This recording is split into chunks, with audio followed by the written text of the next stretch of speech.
Welcome to the Make Me Whole podcast, where we explore what it means to just live better. I'm your host, Joset a proud Latina and licensed therapist, bringing that unique perspective to the conversation. So whether you're looking to deepen your relationships, improve your mental health, or simply just find more joy, this is where you need to be. Welcome back, everyone.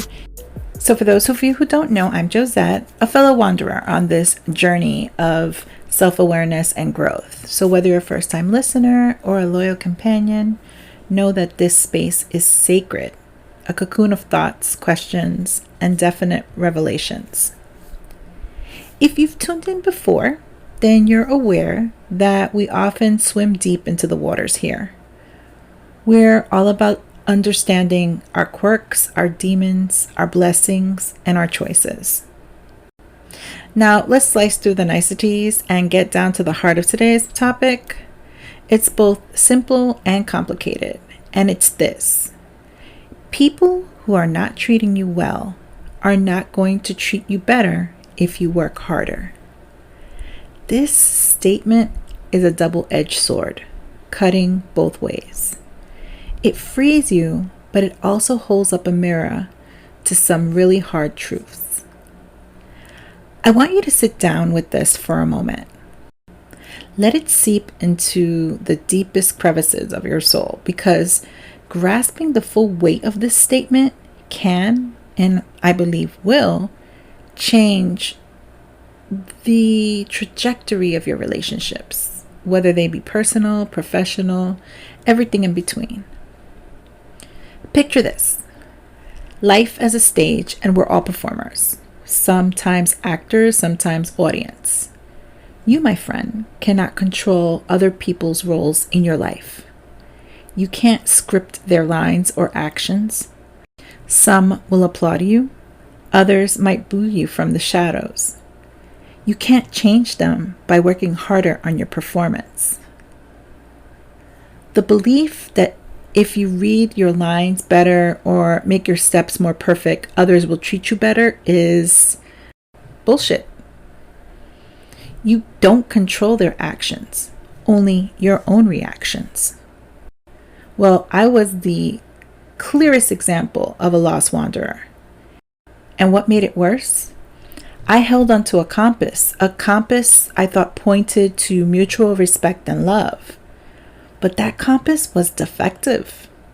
It was calibrated on the basis of my desires, not the reality of the maze. Sometimes we cling to that broken compass because the idea of having some direction, even if it's wrong, feels better than having none. But false hope can be even worse.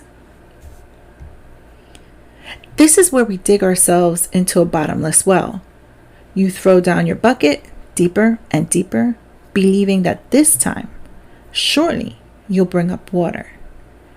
You invest your emotions, your time, your energy, and all you get back is an empty bucket, again and again. You see, the effort to draw water from a well that's only dry is not only pointless, but also self-draining. You come to believe that your worth is equivalent to how much water you can draw, but the game was rigged from the start. Have you ever felt like a chameleon, changing your colors to match your surroundings? It's like wearing a cloak made from threads of external validation. But what happens when those around you are colorblind to your true essence? Your vibrant hues go unnoticed, maybe even ignored. That's why people pleasing is futile. It's worthless. It's a cloak that you can't wear forever. At some point, you have to shed it and reveal your true colors. Your peace should never be the price tag for someone else's satisfaction. We often think of boundaries as rigid, exclusionary kind of borders, something no one can get through. But that's far from the truth. Imagine them as the walls of a fortress of solitude, where your true self resides. These walls are neither cold nor isolating, they're protective. They shelter your garden, your sanctum, where your innermost thoughts and feelings can safely take root and blossom.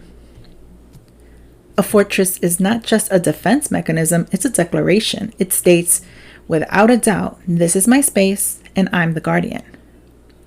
It also has gates that open and let in what complements you, and doors that close to keep out what diminishes you. I can't stress enough how crucial self-respect is in this grand narrative. Respect is like the air we breathe. It's essential for our survival. And just like you wouldn't settle for polluted air, why would you settle for tainted respect? No external validation should ever outweigh your self-respect. Listen, I've been there, thinking that if I just bend a little more, I'll fit into someone else's puzzle. But you know what? I am not a piece in someone else's puzzle. I am my own intricate, magnificent puzzle. So, here we are, standing at a fork in the road.